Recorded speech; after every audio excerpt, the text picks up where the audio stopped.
Assalamualaikum warahmatullahi wabarakatuh. Semoga kebaikan selalu terlimpah kepada kita semua. Amin amin ya rabbal alamin. Dikisahkan, ada seorang raja kafir yang terkenal dengan sifat kejamnya, sehingga banyak rakyatnya yang jadi menderita dan senantiasa dicekam ketakutan. Ambisi sang raja tersebut adalah ingin tenar dan terkenal seperti halnya Raja Harun al-Rashid. Tapi sayangnya, ia menggunakan cara yang salah. Kalau Raja Harun al-Rashid terkenal karena memang beliau adalah raja yang bijak dan sayang kepada rakyatnya, sedangkan raja yang satu ini justru terkenal dengan kekejamannya. Suatu ketika, atas perintah Raja Harun al-Rashid, Abu Nawas pergi ke negeri di mana raja kejam itu berkuasa. Tujuannya datang ke negeri itu adalah untuk menyampaikan undangan dari Raja Harun al-Rashid kepada raja di negeri tersebut. Ketika Abu Nawas mulai memasuki kota, tanpa sengaja ia berpapasan dengan rombongan kerajaan. Melihat ada orang asing di negerinya, sang raja pun memanggil orang asing tersebut, yang tak lain adalah Abu Nawas. "Hei, siapa kamu? Dan dari mana asalmu?" tanya sang raja. "Ampun, Paduka. Saya adalah Abu Nawas. Saya dari negeri Baghdad," jawab Abu Nawas. "Apa tujuanmu datang kemari?" tanya raja itu kembali. "Saya diperintahkan Baginda Harun al-Rashid untuk menyampaikan undangan kepada Paduka," tutur Abu Nawas. "Oh, baiklah. Mari ikut aku ke istana," ajak raja kafir tersebut. Setibanya di istana, Abu Nawas dijamu dengan berbagai macam hidangan layaknya tamu terhormat. Ia pun dipersilakan duduk berdampingan dengan sang raja. "Kalau kamu sampai dipercaya menyampaikan undangan dari Raja Harun al-Rashid, berarti engkau adalah orang yang sangat dekat dengan rajamu. Mungkin juga engkau sering dimintai nasihat oleh rajamu," kata sang raja membuka percakapan.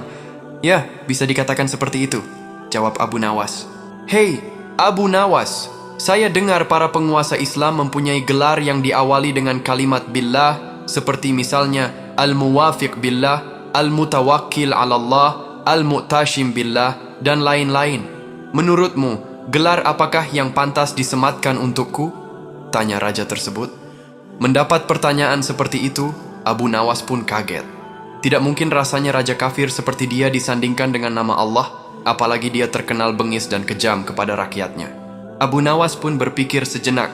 Tak lama kemudian ia menemukan jawabannya. "Begini Paduka, saya kira gelar yang paling pantas untuk Anda adalah na'udzubillah," jawab Abu Nawas. "Oh, begitu ya?" balas sang raja sambil mengangguk, padahal tidak paham artinya. "Aku ada pertanyaan lagi nih, Abu Nawas. Setiap benda yang ada di dunia ini pastikan ada harganya. Menurutmu, berapakah hargaku?" tanya sang raja itu kembali. Kali ini Abu Nawas menjawab sekenanya tanpa banyak berpikir. "Kalau saya taksir, harga Paduka sekitar 100 dinar, jawab Abu Nawas. Raja tersebut tidak terima dengan jawaban Abu Nawas. "Keterlaluan, apa kau tahu bahwa ikat pinggangku saja harganya sudah 100 dinar? bentak sang raja. "Tepat sekali Paduka," balas Abu Nawas. "Memang yang saya nilai dari Anda hanya sebatas ikat pinggang itu saja, karena Anda lebih mementingkan perut Anda daripada rakyat Anda," jawab Abu Nawas menjelaskan. Sang raja pun hanya terdiam karena ia memang mengakui hal itu. "Oh ya, Abu Nawas, sebelum engkau pulang, aku ada pertanyaan satu lagi," ucap sang raja kepada Abu Nawas. "Oh, silakan Tuan, saya siap menjawabnya," balas Abu Nawas. "Menurut keyakinan agamamu, kalau aku mati nanti kelak di akhirat, apakah aku ditempatkan bersama orang-orang yang mulia atau yang hina?" tanya sang raja penasaran. Bukan Abu Nawas namanya, kalau ia tak dapat menjawab pertanyaan semudah ini. "Raja penakluk seperti Anda, insya Allah akan ditempatkan bersama raja-raja dan tokoh-tokoh yang telah menghiasi sejarah," ujar Abu Nawas. "Benarkah begitu Abu Nawas?" tanya sang raja kegirangan. "Tentu saja benar Tuan. Tuan akan ditempatkan bersama Raja Fir'aun, Raja Namrud, dan Raja Heraklius," jawab Abu Nawas. Karena sang raja tidak tahu tentang sejarah dalam Islam, ia pun terlihat gembira mendengar jawaban Abu Nawas. Sang raja kemudian memberikan hadiah kepada Abu Nawas sebagai oleh-oleh untuk dibawanya pulang. Kisah selanjutnya. Dikisahkan, pada suatu hari Abu Nawas sedang menderita sakit pada salah satu matanya. Mendengar kabar tersebut, Baginda Raja segera mengunjungi Abu Nawas untuk melihat keadaannya. "Wahai Abu Nawas, mengapa tidak kau obati?" tanya Baginda Raja. "Sudah, Paduka yang mulia," jawab Abu Nawas. "Baguslah. Jangan lupa meminum ramuan obatmu secara teratur," pesan Baginda Raja. Setelah berbincang panjang lebar, tiba-tiba Baginda Raja bertanya iseng, "Abu Nawas, menurutmu apakah sakit mata itu ada manfaatnya?" Dengan santai Abu Nawas menjawab, "Tentu saja ada, Paduka, bahkan bisa menghasilkan uang." Baginda Raja yang awalnya hanya bercanda, tiba-tiba menjadi serius. "Bagaimana bisa?" tanyanya penasaran. "Begini, Paduka. Bila seorang tabib mengobati pasien sakit mata, sekali berobat biayanya mahal. Apalagi kalau pasiennya para pejabat istana, pasti tarifnya lebih tinggi lagi. Bayangkan berapa banyak uang yang didapat tabib itu," celetuk Abu Nawas. Mendengar itu, Baginda Raja pun tertawa. "Ada-ada saja kamu, Abu Nawas. Lalu, bagi si penderita sendiri apa manfaatnya? Seperti kamu misalnya, apa untungnya sakit mata?" "Dengan sakit mata ini, saya jadi semakin disayang istri saya, Paduka," jawab Abu Nawas. "Loh, kok bisa?" tanya Baginda Raja heran. "Karena saya tidak mungkin begadang dan berkumpul dengan teman-teman. Jadi saya lebih banyak di rumah," jawab Abu Nawas. Baginda Raja pun tertawa lagi. "Kalau begitu, makanan apa yang harus kau hindari saat sakit mata?" tanyanya. "Ada beberapa, Paduka, seperti roti, olahan daging, telur, dan lain-lain," jelas Abu Nawas. Mendengar itu, Baginda Raja berniat mengerjai Abu Nawas. "Sayang sekali, Abu Nawas, padahal aku datang membawa makanan enak-enak itu," ujarnya sambil tersenyum nakal. Ia lalu memerintahkan pengawal membawa roti berisi olahan daging. Saat roti itu sudah di atas meja, Baginda Raja mulai memakannya sambil melirik Abu Nawas. "Wah, lezat sekali roti ini, apalagi ada dagingnya," ledek Baginda Raja. Abu Nawas yang menahan diri akhirnya tak kuasa. Ia segera mengambil roti dan memakannya. Baginda Raja pun terkejut. "Hei, Abu Nawas, matamu sedang sakit. Apa kau tidak takut?" "Jangan khawatir, Paduka. Yang sakit kan mata sebelah kanan. Saya masih bisa makan dengan mata sebelah kiri," jawab Abu Nawas sambil melanjutkan makan. Mendengar kecerdikan itu, Baginda Raja pun tertawa terbahak-bahak.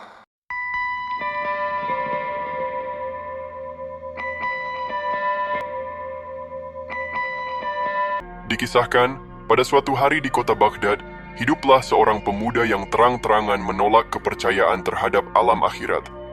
Ia meyakini bahwa kehidupan setelah mati hanyalah sebuah dongeng lama, ilusi yang diciptakan untuk menakut-nakuti manusia. Dalam pandangannya, akhirat tak lebih dari sekadar cerita tanpa bukti, tak bisa dirasakan, dilihat, ataupun dibuktikan secara logis. Pemuda itu tak hanya menyimpan pandangan tersebut dalam hati, melainkan menjadikannya sebagai senjata untuk menantang siapapun yang percaya pada kehidupan setelah kematian. Dengan penuh semangat, ia berkeliling dari satu tempat ke tempat lain, mencari lawan debat yang berani berdiskusi soal akhirat. Baginya, membuktikan bahwa akhirat tidak ada adalah sebuah misi pribadi, dan siapapun yang percaya padanya dianggap tertipu oleh keyakinan buta. Namun, yang belum ia tahu, sebuah pelajaran penting menantinya, bukan dari buku atau guru, melainkan dari seorang tokoh jenaka yang namanya harum hingga ke istana, Abu Nawas. Suatu sore yang tenang di sudut kota Baghdad, pemuda itu tengah duduk santai di sebuah warung kopi yang cukup ramai. Sambil menyeruput minuman hangat, ia mendengarkan percakapan yang berlangsung di meja sebelah. Rupanya, di sana sedang duduk Abu Nawas, sosok yang sangat terkenal karena kepintaran dan kelucuannya. Ia sedang berbincang hangat bersama beberapa sahabatnya. Dengan gaya khasnya yang penuh semangat dan jenaka, Abu Nawas tengah menceritakan tentang dahsyatnya siksa kubur yang menimpa orang-orang kafir, mereka yang semasa hidupnya tidak mempercayai Allah dan Rasul-Nya. Ia menjelaskan bahwa azab kubur adalah nyata, dan itu merupakan bagian dari keimanan yang tidak bisa diabaikan oleh umat Islam. Para pendengar di sekitarnya tampak serius menyimak. Sebagian mengangguk-angguk, ada pula yang berdecak kagum mendengar penjelasan Abu Nawas yang begitu meyakinkan meskipun dibawakan dengan gaya ringan dan menghibur. Salah satu dari teman yang ikut mendengarkan bertanya dengan nada penasaran, "Hei, Abu Nawas, benarkah bahwa orang-orang kafir langsung menerima siksa saat mereka dikuburkan?" Abu Nawas menoleh dan tersenyum, lalu menjawab dengan penuh keyakinan, Oh, tentu saja benar. Siksa kubur itu nyata. Bahkan azabnya datang lebih awal sebelum hari kiamat tiba. Itu adalah bentuk balasan atas kekafiran mereka selama hidup di dunia. Abu Nawas melanjutkan, di dalam kubur mereka akan ditanya oleh malaikat, dan bagi yang tak mampu menjawab dengan iman yang lurus, maka kuburnya akan menjadi tempat penyiksaan hingga datangnya hari pembalasan. Ini bukan sekadar cerita menakut-nakuti, tapi bagian dari kepercayaan yang telah dijelaskan dalam ajaran Islam. Ucapan Abu Nawas itu membuat para pendengar mengangguk-angguk setuju, namun tidak demikian dengan si pemuda. Ia justru merasa tersulut. Dalam hatinya timbul keinginan kuat untuk membuktikan bahwa apa yang dikatakan Abu Nawas hanyalah omong kosong belaka. Si pemuda tak bisa lagi menahan rasa penasarannya. Rasa ingin tahunya meluap menjadi sebuah tantangan pribadi. Ia mencibir dalam hati. Kalau benar kata Abu Nawas, pasti aku akan mendengar suara jeritan itu. Kalau tidak, berarti semua omongannya cuma bualan. Dengan langkah cepat dan penuh keyakinan, ia meninggalkan warung. Tujuannya jelas, menuju pemakaman kaum kafir yang berada di pinggiran kota Baghdad. Langit mulai meremang ketika ia sampai di sana, namun ia tak menghiraukannya. Di antara batu nisan yang sunyi, ia memilih satu makam yang tampak paling tua, lalu perlahan menunduk dan menempelkan telinganya ke tanah. Ia menunggu. Beberapa menit berlalu. Matanya melirik kanan-kiri, telinganya tetap menempel, mencari-cari suara jeritan atau tanda-tanda siksa seperti yang diceritakan Abu Nawas, namun tidak ada apa-apa, tak ada suara, tak ada tangisan, tak ada jeritan. Hening, sepi, dan mati seperti tempat itu sendiri. Si pemuda perlahan berdiri dengan ekspresi penuh kepuasan. Sudah kuduga. Abu Nawas hanya pandai bersilat lidah. Gumamnya sinis. Hah, dasar Abu Nawas, gumam si pemuda sambil menyeringai sinis. Pandai sekali bersilat lidah. Ucapannya memang terdengar meyakinkan, tapi ternyata tak lebih dari bualan kosong. Tidak ada siksa kubur, tidak ada suara jeritan, hanya dongeng untuk menakut-nakuti. Merasa memiliki bukti kuat untuk membungkam Abu Nawas, si pemuda pun melihat ini sebagai kesempatan emas. Dengan langkah cepat dan penuh semangat, ia kembali menuju warung tempat Abu Nawas dan kawan-kawannya masih berkumpul. Begitu sampai, ia langsung menghampiri mereka dan berkata lantang, "Hei Abu Nawas, barusan aku dari kuburan orang kafir. Kau bilang mereka disiksa, tapi kenyataannya sunyi senyap. Tak ada suara apapun, tak ada jeritan, tak ada tangisan. Itu bukti bahwa yang kau katakan hanyalah kebohongan." Orang-orang di warung terdiam sejenak, terkejut mendengar keberanian si pemuda. Abu Nawas menatapnya dengan tenang, sedikit tersenyum lalu berkata, "Baiklah, kalau begitu, mari kita bicara baik-baik. Aku akan jelaskan sesuatu padamu. Sekarang izinkan aku bertanya satu hal sederhana padamu." "Apa itu?" sahut si pemuda, sedikit menantang. "Pernahkah kau tidur di samping ayahmu?" tanya Abu Nawas.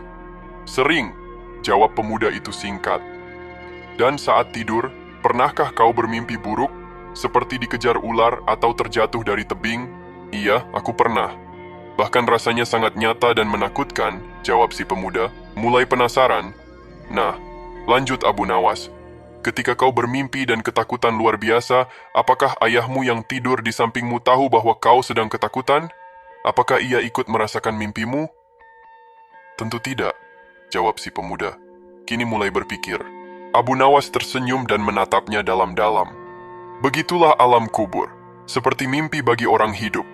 Apa yang terjadi di sana tidak bisa dirasakan oleh kita yang masih hidup, karena kita berada di dimensi yang berbeda. Tapi itu tidak berarti bahwa siksa itu tidak ada. Si pemuda terdiam. Ia menunduk lalu menghela napas panjang. Dalam hatinya timbul rasa malu sekaligus kagum. Betapa selama ini ia terlalu percaya pada panca indera hingga menutup pintu untuk hal-hal yang tak bisa dijangkau akal secara langsung. Abu Nawas menepuk pundaknya pelan dan berkata, "Tak semua kebenaran harus bisa dilihat dengan mata, didengar dengan telinga, atau disentuh dengan tangan. Ada kalanya kebenaran hanya bisa dirasakan oleh hati yang bersih dan pikiran yang terbuka." Sejak saat itu, si pemuda tak lagi lantang menolak akhirat. Ia mulai membuka diri terhadap ajaran-ajaran agama dan mencari kebenaran dengan rendah hati. Sementara itu, Abu Nawas kembali dikenal bukan hanya sebagai penyair jenaka, tetapi juga sebagai sosok bijak yang mampu menggugah hati dengan cara yang paling sederhana.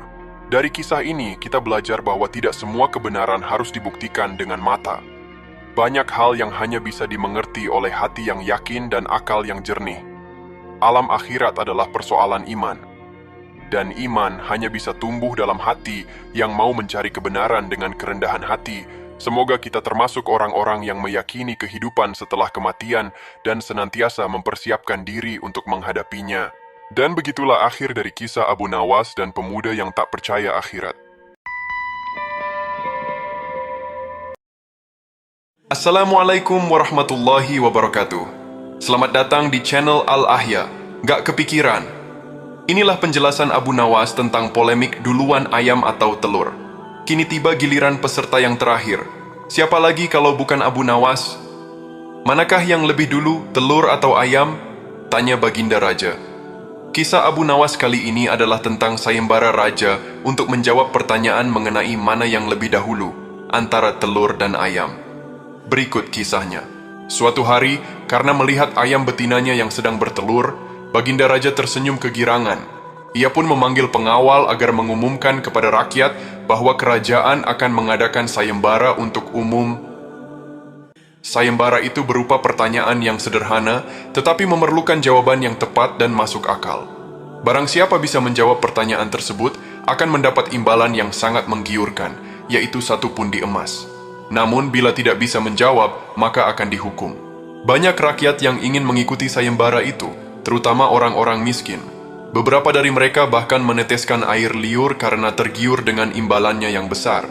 Mengingat beratnya hukuman yang akan dijatuhkan, tidak mengherankan jika pesertanya hanya 4 orang saja, dan salah satunya tentu adalah Abu Nawas. Aturan main sayembara itu ada 2. Pertama, jawaban harus masuk akal. Kedua, peserta harus mampu menjawab sanggahan dari Baginda Raja sendiri. Pada hari yang ditentukan, para peserta sudah siap di depan panggung. Baginda Raja duduk di atas singgasananya, lalu memanggil peserta pertama. Manakah yang lebih dulu, telur atau ayam? Tanya Baginda Raja. Tentu telur, Baginda, jawab peserta pertama. Lantas apa alasannya? Tanya Baginda lagi. Ampun, Paduka. Bila ayam yang lebih dulu itu tidak mungkin karena ayam berasal dari telur. Jelas peserta pertama. Kalau begitu, siapa yang mengerami telur itu? Tanya Baginda sambil tersenyum tajam. Peserta pertama pucat pasi, tak mampu menjawab. Wajahnya mendadak berubah putih seperti kapas. Ia tidak bisa menjawab, dan tanpa ampun lagi, ia pun dimasukkan ke dalam penjara. Kemudian, peserta kedua maju. Manakah yang lebih dulu, telur atau ayam? Tanya Baginda Raja. Ampun, Paduka yang mulia. Sebenarnya telur dan ayam tercipta dalam waktu yang bersamaan, jawab peserta kedua. Lantas bagaimana bisa bersamaan? Tanya Baginda. Bila ayam lebih dulu, itu tidak mungkin karena ayam berasal dari telur. Bila telur lebih dulu, itu juga tidak mungkin karena telur tidak bisa menetas tanpa dierami. Jelas peserta kedua. Bukankah ayam betina bisa bertelur tanpa ayam jantan? Pancing Baginda Raja. Peserta kedua bingung, tak bisa menjawab. Akhirnya ia pun dijebloskan ke penjara. Selanjutnya, peserta ketiga maju. Manakah yang lebih dulu, telur atau ayam? Tanya Baginda Raja. Ampun tuanku yang mulia, sebenarnya ayam tercipta lebih dahulu daripada telur, jawab peserta ketiga. Sebutkan alasanmu, kata Baginda. Menurut hamba, yang pertama tercipta adalah ayam betina, jawab peserta ketiga dengan yakin. Lalu bagaimana ayam betina bisa beranak seperti sekarang, sedangkan ayam jantan tidak ada, kata Baginda memancing. Ayam betina bisa bertelur tanpa ayam jantan. Telurnya dierami sendiri, lalu menetas dan menurunkan anak ayam jantan, kemudian menjadi ayam jantan dewasa dan mengawini induknya sendiri, jelas peserta ketiga. Terus, bagaimana bila ayam betina mati sebelum ayam jantan yang sudah dewasa sempat mengawininya? Sangkal Baginda. Peserta ketiga pun tidak mampu menjawab sanggahan dari Baginda Raja. Ia pun dijebloskan ke dalam penjara juga. Kini tiba giliran peserta yang terakhir. Siapa lagi kalau bukan Abu Nawas? Manakah yang lebih dulu, telur atau ayam? Tanya Baginda Raja. Yang pasti adalah telur dulu, Paduka, baru ayam, jawab Abu Nawas. Coba terangkan alasanmu secara logis, kata Baginda ingin tahu. Ayam bisa mengenal telur, sedangkan sebaliknya telur tidak bisa mengenal ayam. Jelas Abu Nawas. Baginda Raja hanya bisa geleng-geleng kepala dengan jawaban Abu Nawas ini sambil berpikir, kok bisa jawabannya kenal-mengenal? Kali ini Baginda tidak menyanggah alasan Abu Nawas, dan Abu Nawas pun pulang dengan membawa hadiah yang telah dijanjikan sambil memegangi telurnya. Terlepas apakah cerita ini adalah fiksi atau kenyataan, namun hikmah adalah barang hilang seorang muslim. Di mana ia menemukannya, maka ia berhak mengambilnya. Dan satu hal yang harus selalu kita tahu, bahwa Allah Subhanahu wa Ta'ala tidak pernah menjanjikan bahwa langit itu selalu biru, bunga selalu mekar, dan mentari selalu bersinar.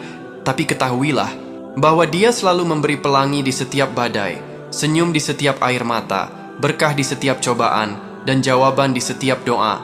Wassalamualaikum warahmatullahi wabarakatuh.